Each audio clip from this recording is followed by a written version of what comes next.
Coming up on the March 19th edition of Carolina Week. It's been looming for months, and now it could be just hours away. We'll look at how a war against Iraq could affect Carolina. And because of the possibility of war, the national threat level is now at code orange, or high. We'll tell you what that means for the university. And war seems so far away to most students at Carolina, but for some, it's literally in their backyard. All that and more. Carolina Week starts now.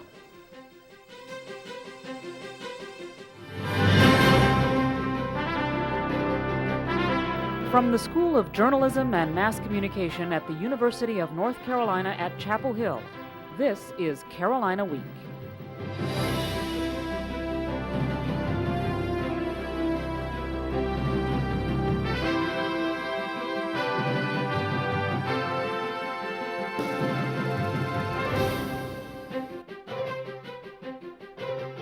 Good evening, I'm Alex Lawson. And I'm Jenny McClendon. With the country at the brink of war, Carolina Week is taking a special look at the impending conflict and how it's affecting the UNC Chapel Hill campus.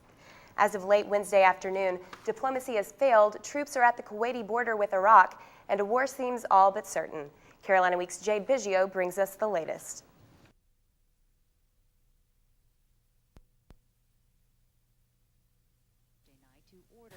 As the world awaits an American-led invasion of Iraq, Carolina students are reacting in a variety of ways to a war that now seems imminent. On Wednesday, President Bush sent a letter to Congress declaring that diplomacy to prevent war with Iraq has failed. And in his address to the nation Monday night, Bush sent a warning to Iraq.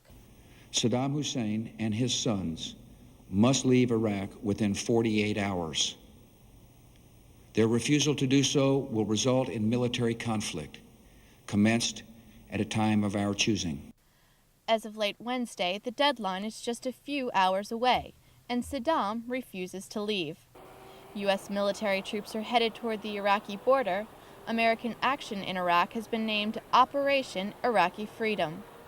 Monday night, Bush said Iraqis should permit the peaceful entry of coalition forces in order to eliminate weapons of mass destruction.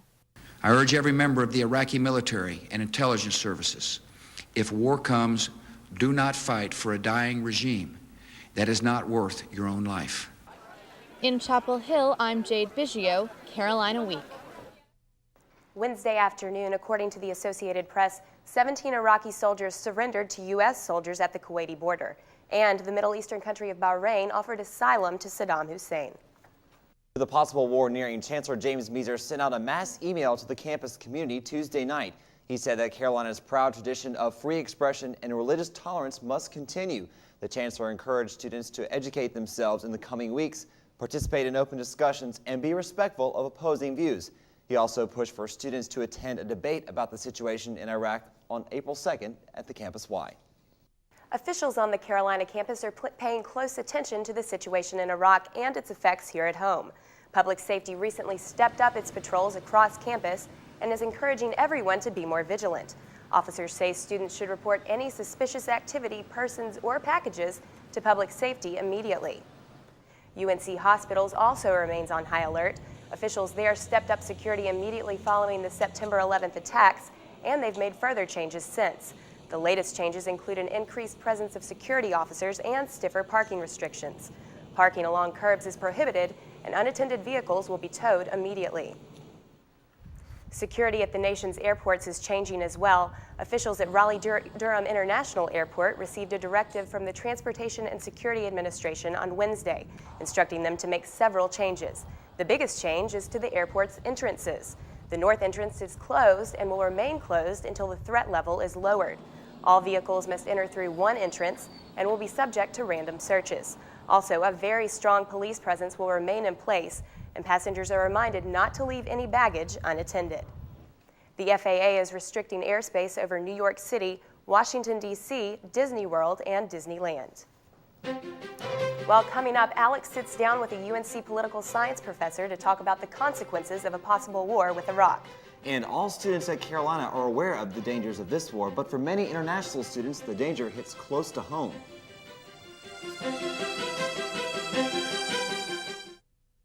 Following the tragic events of September 11th, there have been hundreds of violent attacks against innocent Americans. Remember what that flag you're waving stands for. Remember, please stop the hate.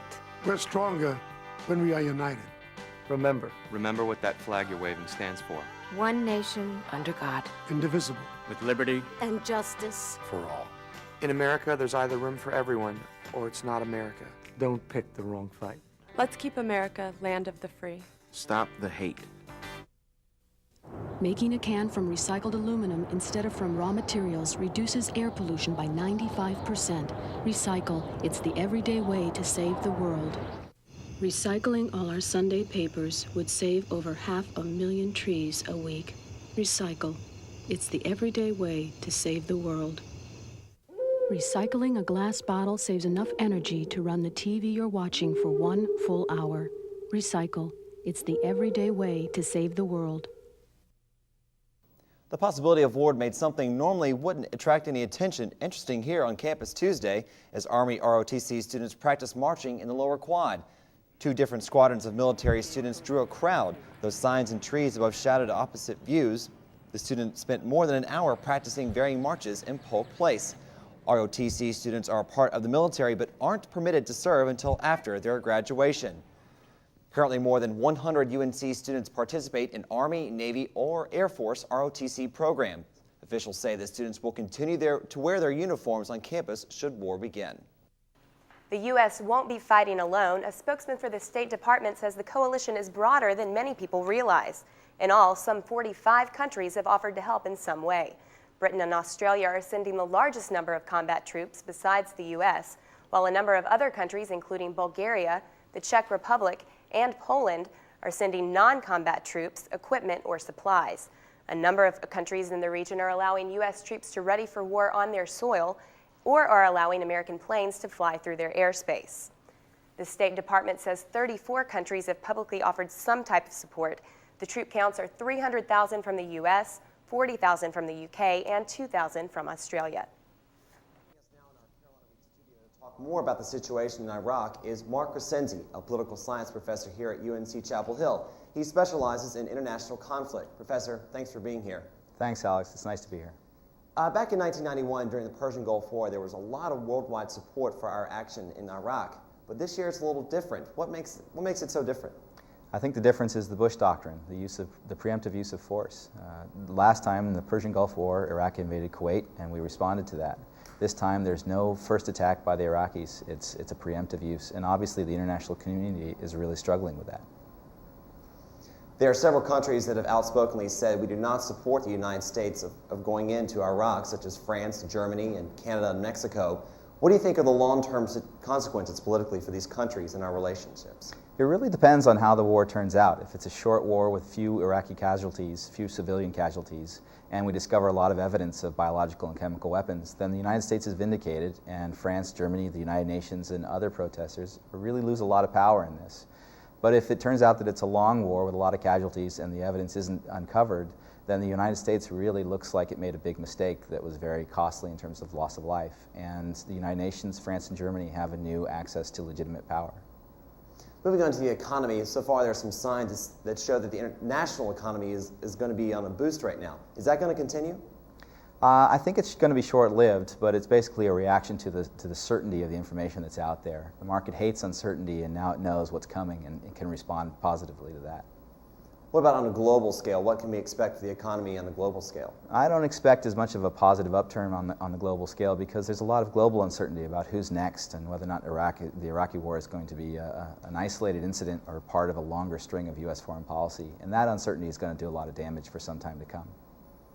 Professor, is there anything else you'd like to add? There seems to be a lot of concern out there that there'll be a nuclear Israeli response in the event that Iraq launches some sort of missile attack against Israel. And I think it's important to understand that the presence of U.S. troops on Iraqi soil should be a pretty strong deterrent to keep Israel from responding in a nuclear fashion. It's likely that they will respond in some sort of military fashion, but it would be extremely unlikely to see a nuclear response in this regard.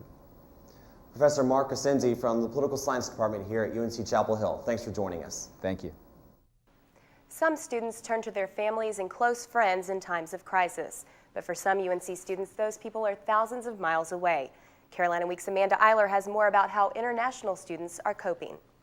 As the clock ticks, U.S. troops in the Middle East are continuing to prepare for war. For many UNC Chapel Hill students, the war may seem a world away, but for others, it's hitting closer to home. Like, my immediate family moved to Belgium, and then the rest of us are kind of scattered all over the world. So. Tamris Gungordu has lived in Europe for much of her life. Her father works for the North Atlantic Treaty Organization, or NATO. With the impending war, she worries about the safety of her parents in Belgium and aunts and uncles in the Middle East. I graduate in May, and I don't even feel like, and this might be a little extreme, but I don't even feel like I can be certain that my family's going to be able to come here for my graduation because, you know, even if things aren't bad over here, who knows what it's going to be like over there? Are they going to be able to get on planes? That kind of stuff. Tarek Barto also has family in the Middle East. His parents live in Amman, Jordan. He worries more about refugees coming into his country than about his family's safety. I don't think that there's any danger to Jordan. Refugees, I think, is the biggest concern, but I think Jordan has measures set up to handle that. But no, I don't think there's any danger to Jordan. The war raises many questions about the safety of Carolina students studying abroad. Sophomore Tiffany Crawley is in Norwich, England, and says she feels secure in the small town. We spoke to her by phone. I'd be more scared if I were in London because there's definitely a chance that there could be bombs and there could be some sort of an attack. Despite cultural differences, all three students are opposed to the war. I understand his reasons behind it, and I understand why this is happening. I do, however, wish it could have been resolved in a different way. Given that there is so much suffering, I don't think you can justify it on humanitarian grounds right now. So, no, I don't feel that this war is justified. I guess I support him because I don't want people to live in fear, but I'm anti-war.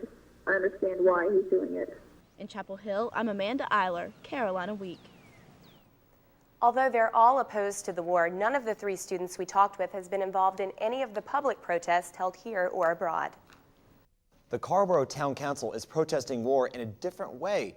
The council voted recently to make April French Trade Month. Next month, Carrboro residents will be encouraged to buy and use French imports. Alderman Jacqueline Giss says the declaration is Carrboro's way of supporting France's position against war in Iraq. Though many residents have emailed complaints about the resolution, Carrboro resident Kirsten Volmer supports the council's right to make it. I honestly think that we are the country of freedom of speech, and if that's what people believe that they want to do, they should be able to do that. Same as if people want to stop calling French fries and call them freedom fries, they should. The alderman planned to present the declaration to the French ambassador, President Bush, and state representatives. Well, weather anchor Jason Myers is here with us now. And the troops in the Middle East are definitely experiencing some different weather than they are over here. Sure are. Winds, yes. Being out in the desert, you can see some real extreme weather. But even around here, we're going to start seeing some windy conditions too, as we have some severe thunderstorms moving to our area. But first, let's go to this week's weather question, and that is, what's the highest possible temperature for the current sandstorm in Iraq? Is it 87, 95, 120, or 131 degrees Fahrenheit? I'll have your answer and this weekend's forecast just after the break.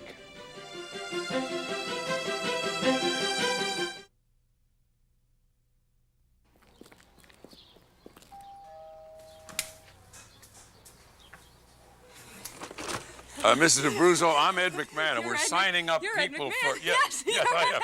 Yeah. Miss Murphy, Ed McMahon. We're starting up... No. Dreams really do come true. No. Yes, Ed McMahon, see. Ed McMahon. Yes, Ed McMahon. We're having our first Ed ever... McMahon. Yes. Tuesday night at the high school. We're starting up the neighborhood watch in this area, and here's all the information. Stevie, get down here, please. No, it's just 5, 6, 7, 8. No tango de now. Neighborhood watch. We're having this neighborhood watch, the first one. Right. Larry, put some pants on. I'll come back. Bye-bye. Bye-bye. Thank you. Start a neighborhood watch. It's just one of the many ways you can help make America stronger. To find out how, call or log on for this free guide.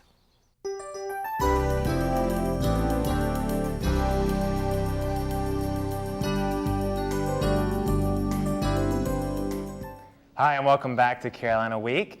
If you've been outside, you've been able to enjoy the spring blossoms that are coming out on the trees and the flowers, and it's made it perfect to be outside. The temperatures have been mild, and you may have even been able to hear the UNC Lorelei sing with the mild temperatures.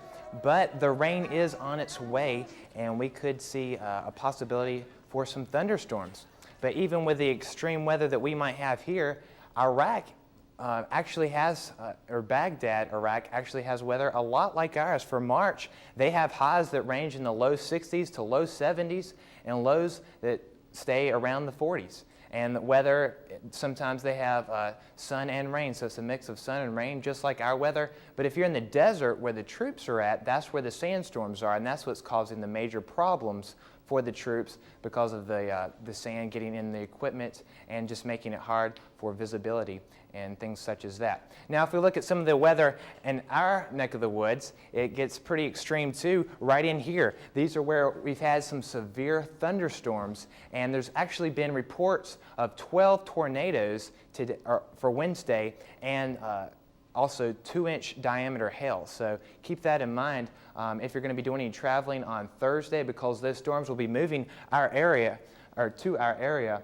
on Thursday. The watches right now have been in Tennessee and parts of Alabama and Georgia. But this right here is the main system that's going to be affecting us, and that's going to be moving to our area. It's bringing up a lot of moist air. If we go to our surface map, we can see where our low pressure is. And remember, when you have a low pressure system, you have counterclockwise rotation. So that's bringing up a lot of the moisture from the Gulf of Mexico, and that's what's causing the clouds over our area, and it's also giving us that rain. But the thunderstorms, hopefully, as they reach the mountains, will start to fall out, and hopefully we won't have too many thunderstorms, but we could see some. If we look at our 4-day forecast, we'll see that Friday we could see some thunderstorms. We'll have a high of 72 and a low of 55, and then the rest of the weekend looks great. Saturday, highs of 70 and partly cloudy skies, a low of 45, and then on Sunday, another partly cloudy day, a high of 68 and a low of 44, and on Monday, a high of 65 and a low of 43 and partly cloudy skies.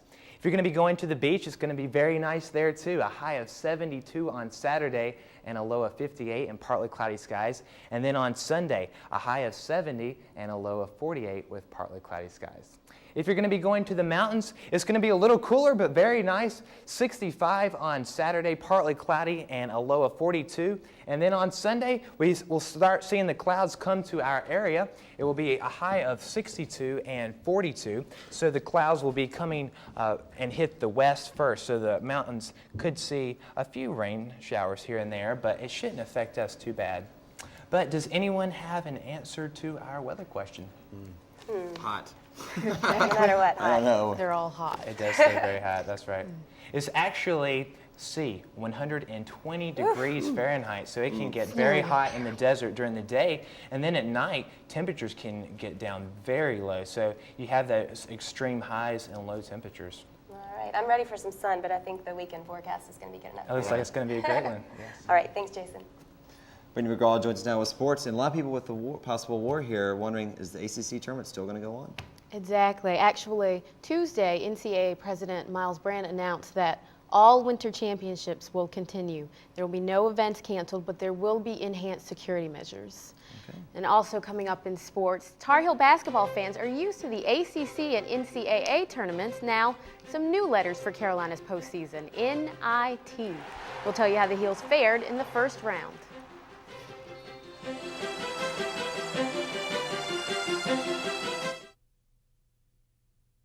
For the 1.3 million children living with AIDS, we can do more than just learn the facts about HIV. Through Caring for Kids 101, a campus outreach program, college students nationwide are helping to end this deadly disease. Half of all newly infected people are under the age of 24. Your assignment, get involved with Caring for Kids 101. Every child deserves the chance to live a healthy life. Support the Elizabeth Glaser Pediatric AIDS Foundation. Okay, guys, time for takeoff. 5, 4, 3, 2, 1. Blast off!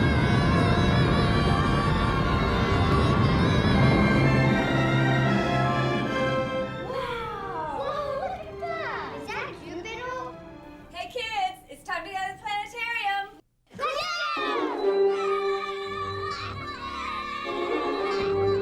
Moorhead Planetarium, where dreams become reality.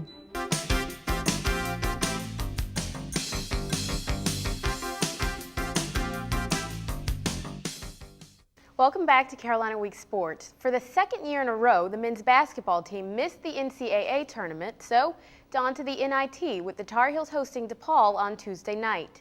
Tickets for the game were easy to come by with general admission seats available for $15 to the public and $5 for students. Most sections were first come, first served, prompting many fans to arrive several hours before the game. Attendance was a little more than 10,000, but according to Tar Heel fan Rick Phillips, the general admission crowd had the energy level to make up for the low numbers. Tonight will be the night that the fans will make a difference. That's right. The fans will make a difference. They need to learn from this experience right here.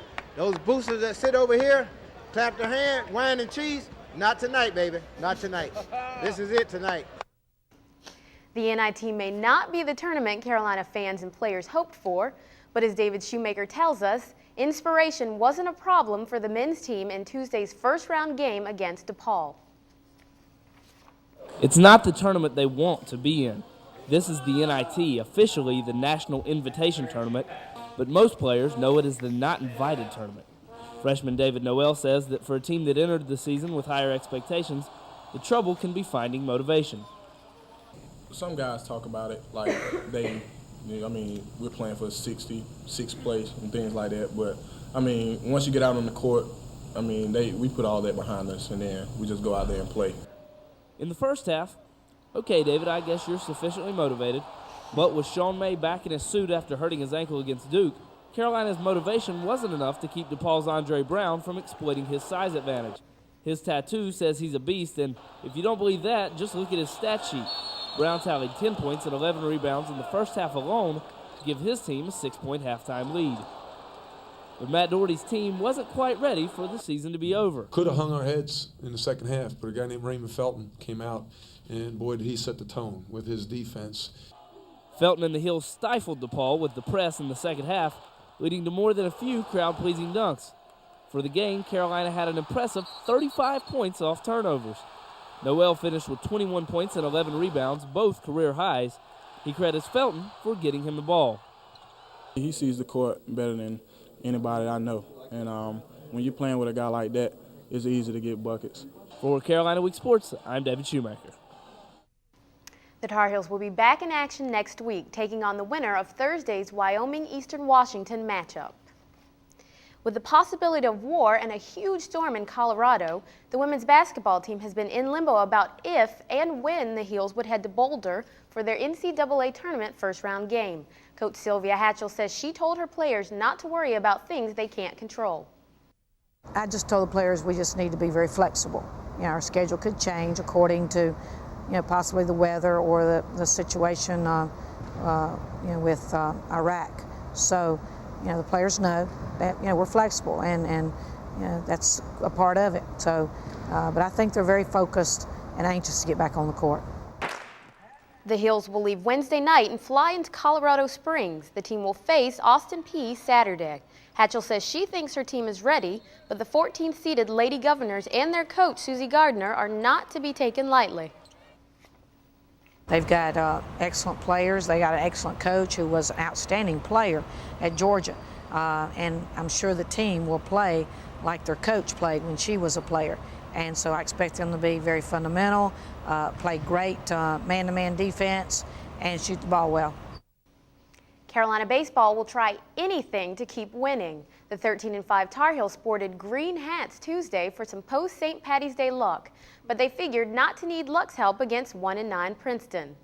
Only bad luck early for Scott Manshak and the Heels. First baseman Jeremy Cleveland's error puts Princeton up 2-0. The Heels come right back. Blair Waggett smashes one to center and slides in safely with a leadoff triple. Then Greg Mangum doubles to right to bring Waggett home. But in the third, Princeton's Tim Leahy crushes a Manshak pitch to center for a 2-run homer.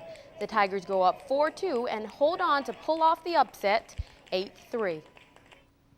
Spring isn't quite here yet, but spring football practice is. After a disappointing 3-9 season, the Heels have a lot to work on during the 3-week session. Carolina returns its entire offensive line as the Heels look to improve on a ground attack that averaged only 102 yards last season. Two Carolina teams have important contests coming up. The ACC champion wrestling team will compete in the NCAA championship starting Thursday. 7th Tar Heel will wrestle, and Carolina can get back into the top 20 nationally with a strong performance. The 12th ranked women's tennis team faces its first tough ACC test in its conference opener against 6th ranked Duke Thursday. The Heels already played the Blue Devils once this season, but it was in a tournament, so it wasn't part of the ACC schedule. Duke took that match 6-1. And we'll keep you posted on Carolina's postseason. Okay, thanks a lot, Brittany. Thanks. In wartime, public opinion matters. Gallup measures national opinion. Carolina Week concentrated on what students here at UNC Chapel Hill think. Find out what they had to say when Carolina Week returns.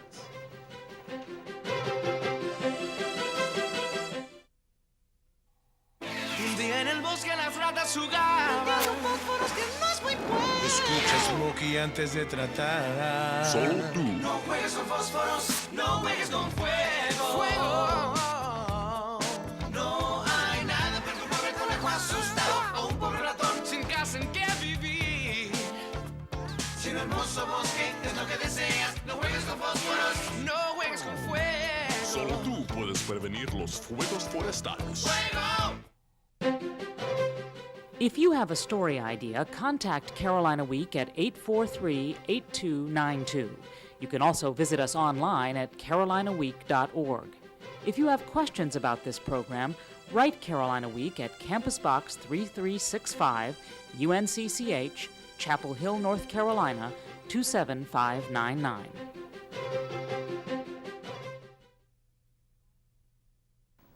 The Gallup poll taken after President Bush's Monday speech shows a majority of Americans support war against Iraq.